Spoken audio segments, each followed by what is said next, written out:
We returned back to Auckland after Shirley's father died early March this year. We were in Wanaka at the time. We drove to Christchurch where we left the van and car, flying back for the funeral.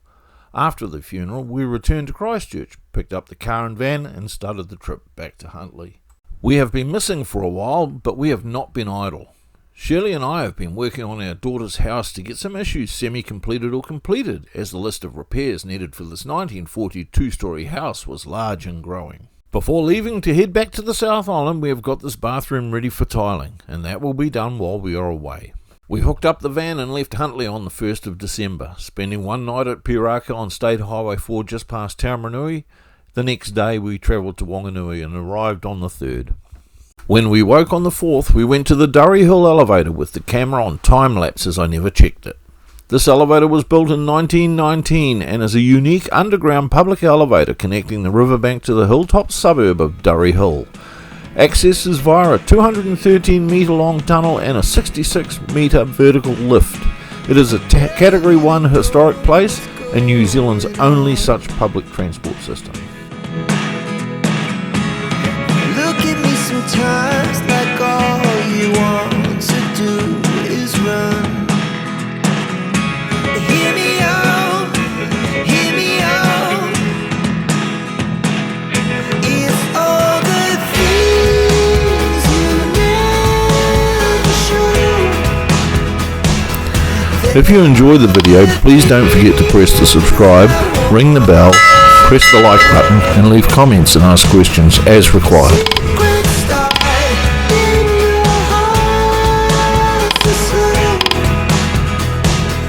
But if you don't want to tell me now, I guess I'll never know.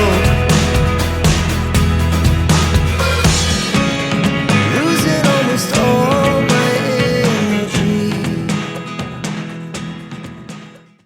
This tunnel and elevator were built after cable car plans were dropped for convenience and economy.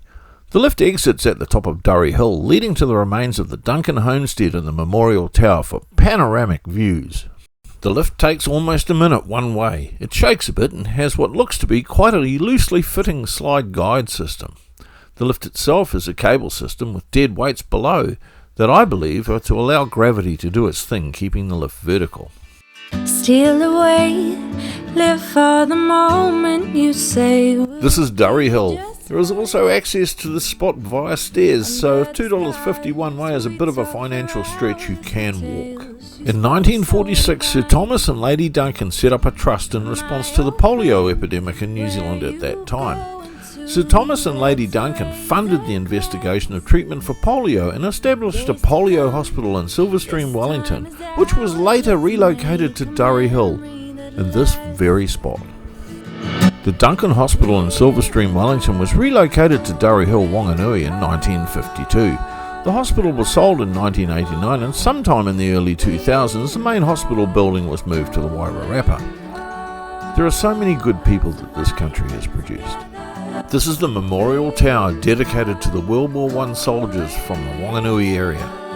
Visitors can climb the 109-foot or 33.5 metre War Memorial Tower built in 1925 for views of Mount Taranaki and Mount Ruapehu, although neither is visible today.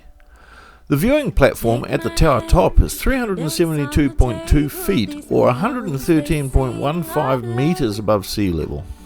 As you exit the Durrie Hill elevator complex, if you turn right and walk to the corner, you will find this lovely small pub eatery. The food here was delicious. This is Saturday and our last day in Whanganui. We stayed until Saturday as we wanted to see the local Saturday market ride on the very unique paddle stem of the Waimareie. The Waimareie is not the only boat for hire, as you can see here. Wairua is also available for hire if you have a special event or gathering. The Whanganui Saturday markets are on the same site as early Maori trading. The Whanganui River is the backdrop to these markets with an array of local food producers in the farmers market section alongside a mix of collectors of vintage and retro goods, makers of art and traditional crafts, plants and delicious street food in the River Traders area. Hello everybody. It's great to be here in such just thrilled to be invited to play with the Whanganui Jazz Orchestra. So great to see you all here at this stage of my life. It's great to be able to see anything at all. So, make sure my dress isn't in the knickers and we can get started. I'm going to sing I Just Found Out About Love and I Like It.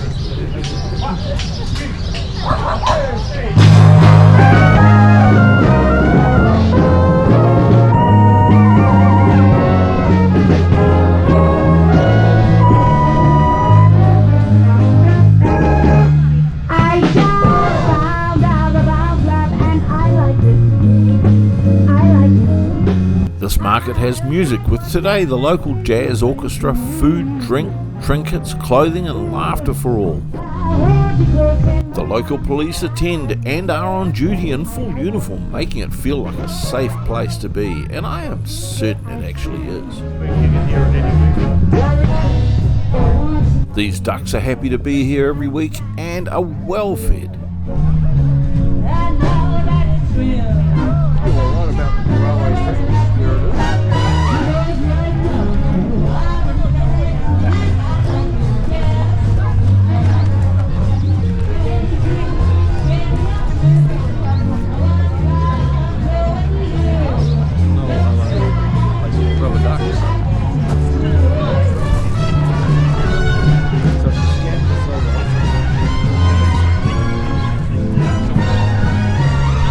These trams are on display with tram rides on Sundays if that is your pleasure. Whanganui's tram history began notably with steam featuring the famous Puffing Billy Tram 100 from 1891 before transitioning to electric trams in 1908, becoming New Zealand's fifth city with electric service.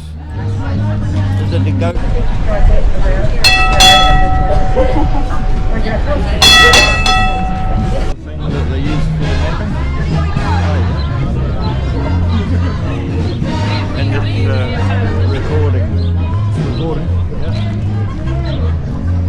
Everywhere we go I record things. And then you take it home and edit it.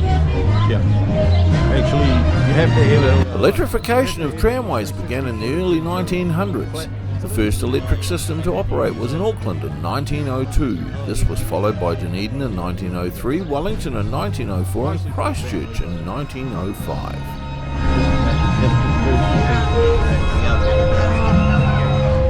Whanganui's electric trams ceased operations in 1950, replaced by buses, following a national trend for phasing out older systems.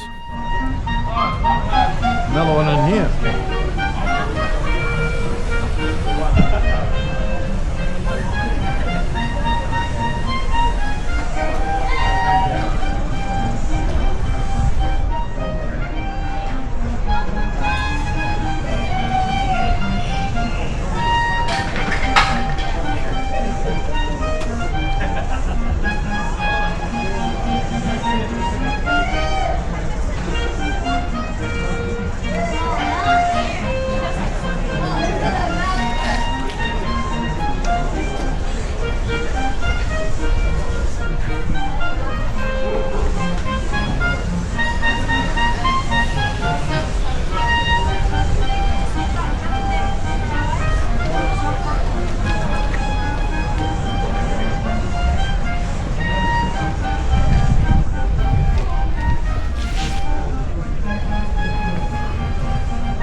It is late morning, approaching lunchtime, and we are thinking about lunch.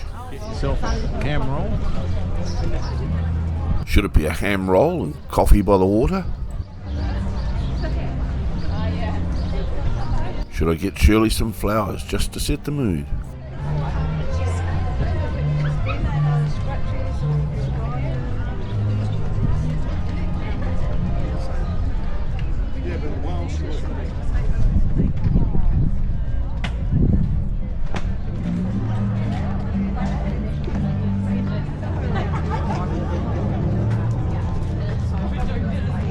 Maybe some nice boutique sausages with sauerkraut or hot sauce.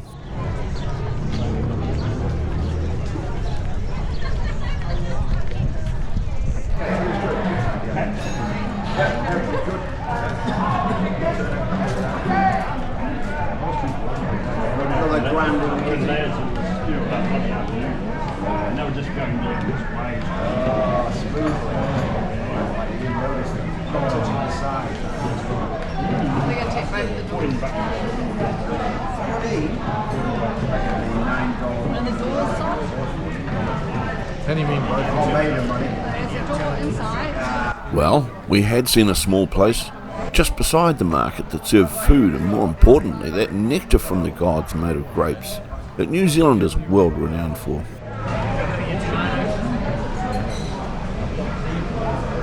What did you get for that, $1? Not anything for that.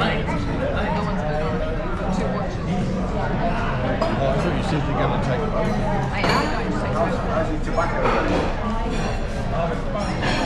They haven't bid on it. 3 watches on it.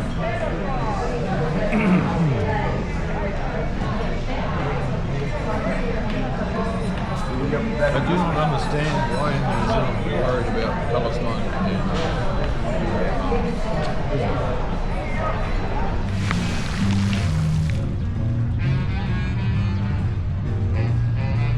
Taking us 5 minutes.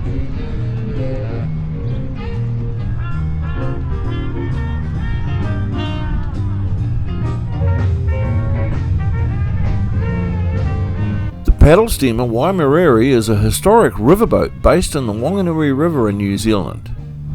She is the only coal-fired paddle steamer still operating in New Zealand. Waimareie was built in 1899 by Yarrow & Co. in London and transported to New Zealand in kit-set form to be assembled at Whanganui. She operated on the Whanganui River for 49 years before being laid up. In 1952 she sank on her moorings and lay in the mud for the next 40 years. I don't think she'll believe me.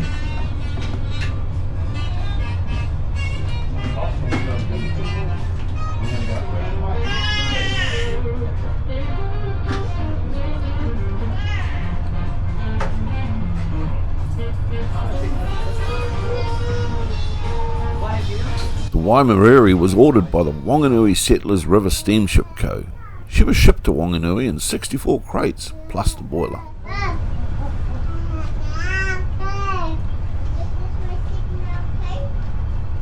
She was assembled by David Murray & Co. in March 1900. On June 29th, she took a party of about 100 people 61 kilometres, 38 miles upstream to a meeting at Coroniti on a trial run.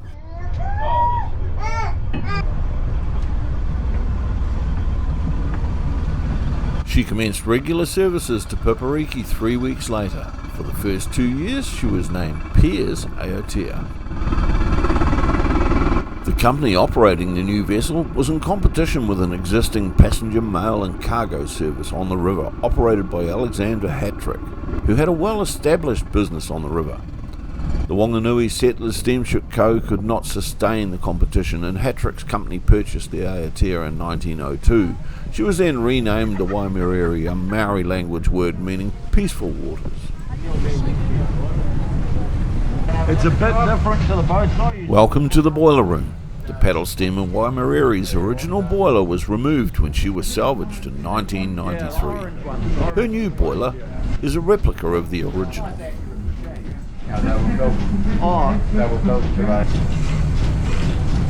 So you obviously rely on your rudders. Yep, that's it. It's a common shaft. That turns fairly nice. Imagine the paddle blades have absolutely no resistance and slip that way. They just slip through that. Yeah. The other problem you do have when you're just about the centre of the vessel, you get an uneven current. Yeah. One has to work a little harder than the other, Yeah, it starts to turn you. and it doesn't prevent this ass rudder will do very little. This one he just pulls on the lever. If he wants to go backwards now, he's quick about it. Yeah. He bucks round and gets it in the middle. Yeah.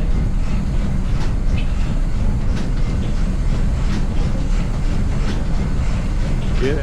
That's one of the biggest problems with steam and diesel. They don't like changing direction instantly. This one's all right, and next you get pressure on both sides of the little V valve. in case it doesn't, won't go anywhere, you can't change the position of the river shuttle valve. So with this one, it fights against the steam pressure. This water tube style of boiler was made for use in torpedo boats capable of reaching speeds of 32 knots, and the beauty of it is the speed of raising steam from cold. The boiler could be up to pressure in an hour. These were the first successful water tube boilers used in naval vessels.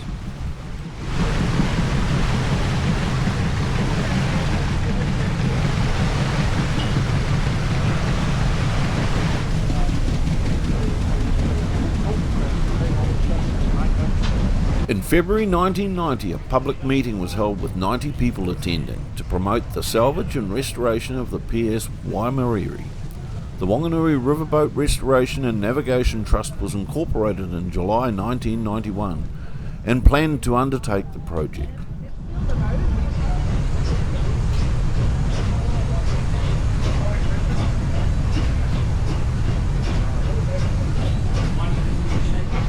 An important initial step was securing the use of the near derelict Whanganui Rowing Club building as a workshop where the vessel could be restored.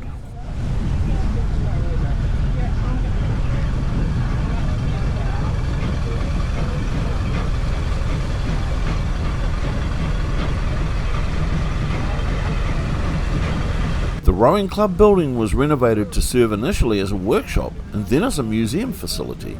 It was renamed the Whanganui Riverboats Centre and reopened on the 24th of February 1995.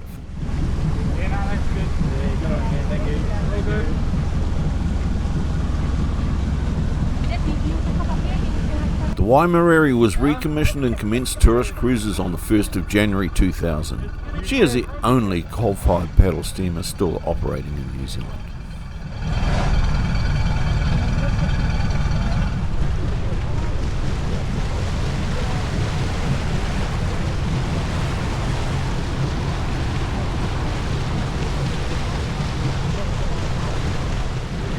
We measure the levels of the Whanganui River at Durie, about 85 kilometres upstream from here, and normally we see 1 metre to 1.5 metres of water in the river up there, but back in June of 2015 we had the largest flood here since 1940. The river rose to 15.7 metres at Durie, which drowned here for water in the cabins on our left-hand side. That flood did millions of dollars worth of damage to local homes, businesses and infrastructure, and it took the city of Whanganui quite some time to recover from that event. I want to hear that, our caravan's there.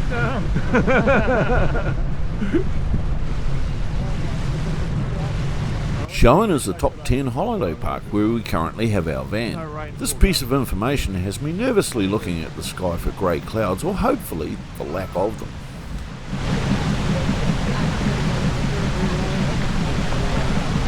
In the caravan park, there is a group of about 50 young girls who are rowers here for a competition.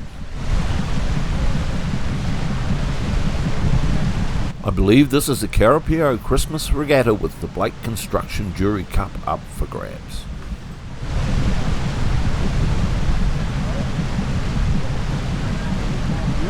In the end, the Aramaho Whanganui Rowing Club made a clean sweep and were more than 70 points clear of their nearest rivals, taking out the cup.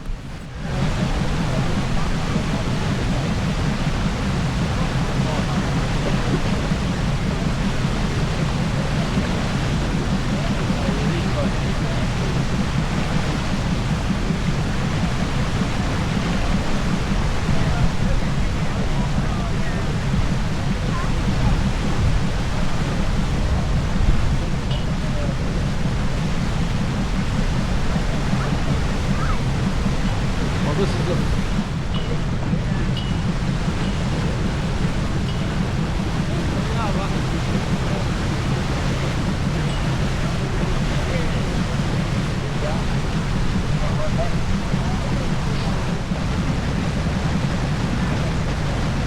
This is the Opokongaro River Bridge.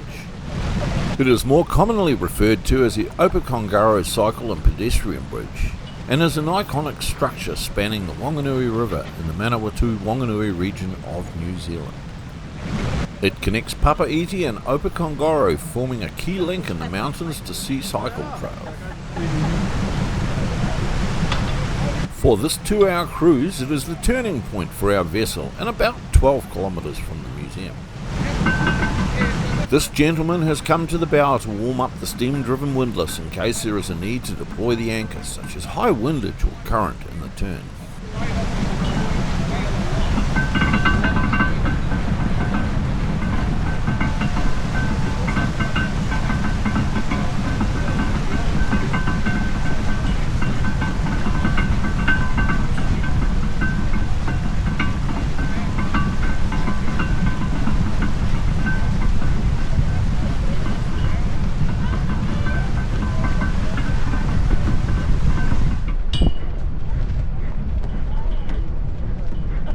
Can he actually stop the pedals?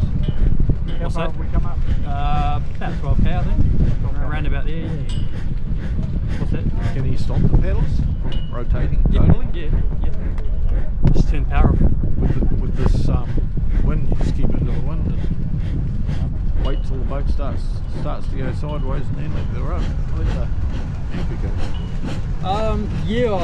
It depends on the wind, because we orientate into the wind over the tide, depending on how much wind there is. So that can be a bit tricky when, we're trying to avoid places where if we did have to drop the anchor, the wind would push us into the bank. Yeah. So that we usually wouldn't do with the wind coming that way, because if we had to drop anchor there, the whole rear end of the boat would be. So boys, which parts of the river and how much they could carry? Then if that work was done with a trusty carrier pigeon or homing pigeon, and just up on the front of the tank here, on the front of the wheel, we've got our carrier pigeon Baxter. At any moment he's going to be released and fly back down to the Riverboats museum. I think he's carrying a couple of messages today, a little tube, and hopefully because that extra pigeon camp, and we've got about a 90% success rate, those messages will be available to see when we return. So Baxter is sitting off now. To add to the nostalgia of this cruise, the crew release homing pigeons complete with messages exactly as would have happened before more modern communication services came to be.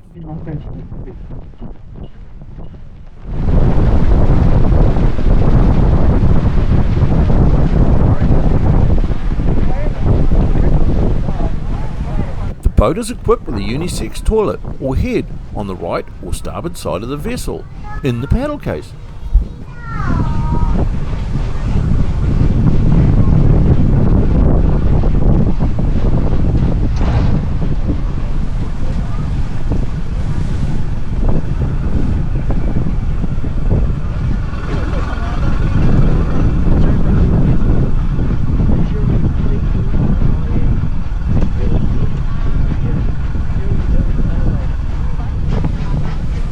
This historic railway bridge is the Aramaho Rail Bridge, and it opened in May 1877.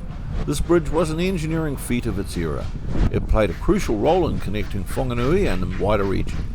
Its steel truss design and riverside location make it a notable feature on the journey, offering a glimpse into the area's industrial heritage. We are passing the Dublin Street Bridge that is still in use, but limited to vehicles of 6 tonnes or less. It opened in 1914, making it over 100 years old.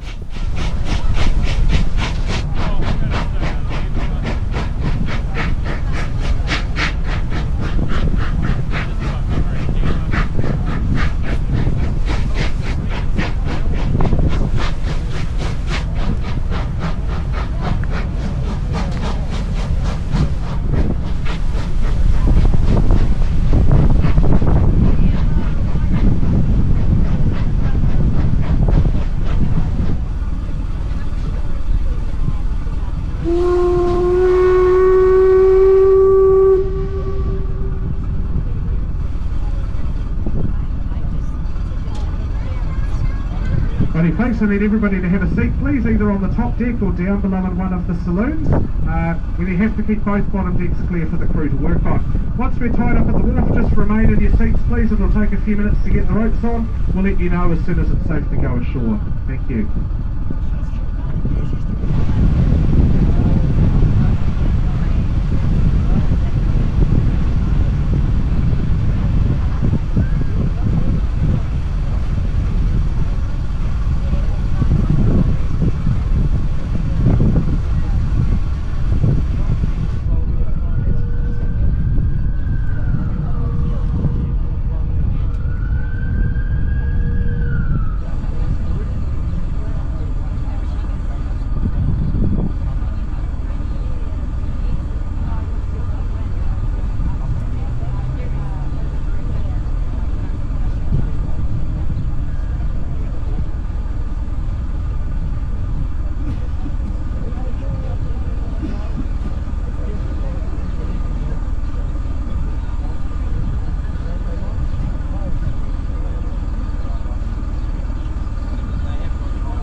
Sadly, our trip into the past and present of Whanganui's river transport icon, the Waimareie, lost to the river all those years ago, then lovingly and painstakingly, with all the attention to detail, reborn from its resting place on the riverbed. Alrighty, well there we are, ladies and gentlemen. Boys and girls, thank you very much for coming along with us today. I hope you've enjoyed your cruise out there on the river. Don't forget to follow us on Facebook and Instagram, and just make sure you have your personal belongings before you head ashore today. Please watch out for trip hazards, including mooring lines, as you move through the vessel, and just mind your step on the gangway as well. The tide's dropped to about 1.5 meters since we departed today, so we'll be unloading from the top deck at the front of the vessel. So enjoy the rest of this typical Whanganui day. You're most welcome to join us again in the future. Thank you. The trip we were looking forward to most in Whanganui, and the reason we stayed an extra day, is now over. Still, sometime in the future, we may return and do this again. And we have this photographic memory to look back on as well. So I don't think that's an option. Should put the address in actually before you go. Where's my phone gone?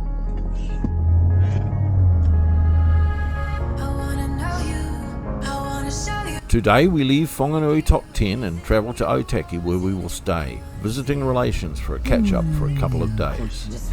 From there we will leave for an early morning into our island of ferry to Picton and drive directly to Nelson, back to Shirley's sisters. Only just.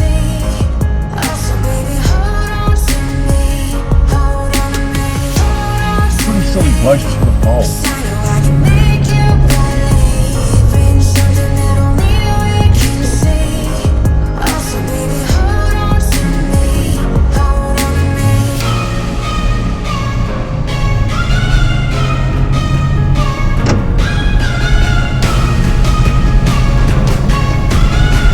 We are driving past the Aramoho Rail Bridge and will soon be at the Dublin Street Bridge. Heading south means we have to cross the river. The Dublin Street Bridge for a big rig like ours is not the best crossing point. It's good for a car, but we are 14 metres long, plus weight could also be an issue.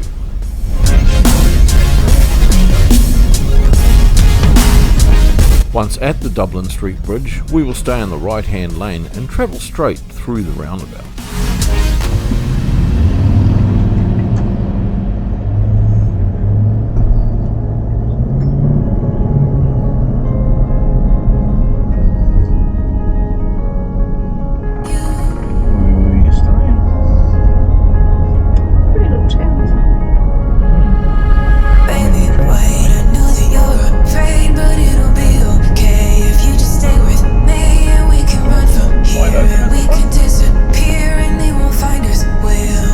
As we pass the Steam Museum and the Waimareie Dock, Mud Ducks, where we had lunch yesterday, appears on the left.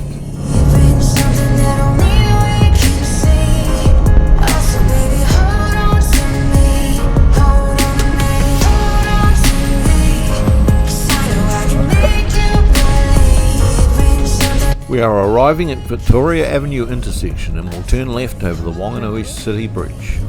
This bridge opened in 1970, replacing the older Town Bridge as the main crossing point. It spans the Whanganui River from Victoria Avenue. The older Town Bridge was built in the 1870s.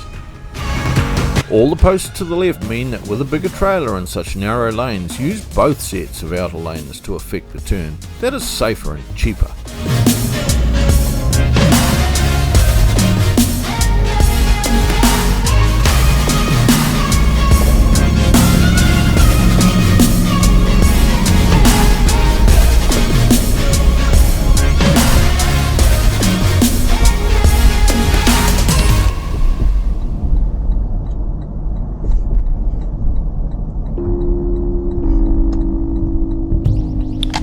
Blue skies all the way. We laugh, we joke, we sing. What a beautiful day. Not a cloud in our sight. It's such an adventure, my baby, you and I. Water's crystal clear. Reality so far from here. Never wanna leave this place. Oh, so far from. We're Wherever we can safely stop, I stop to allow others to pass. We are limited to 90 kilometres an hour and often go slower, especially on long downhill sections, to avoid overheating the brakes. So high, living on that night, so precious, no dear thing, living on that night,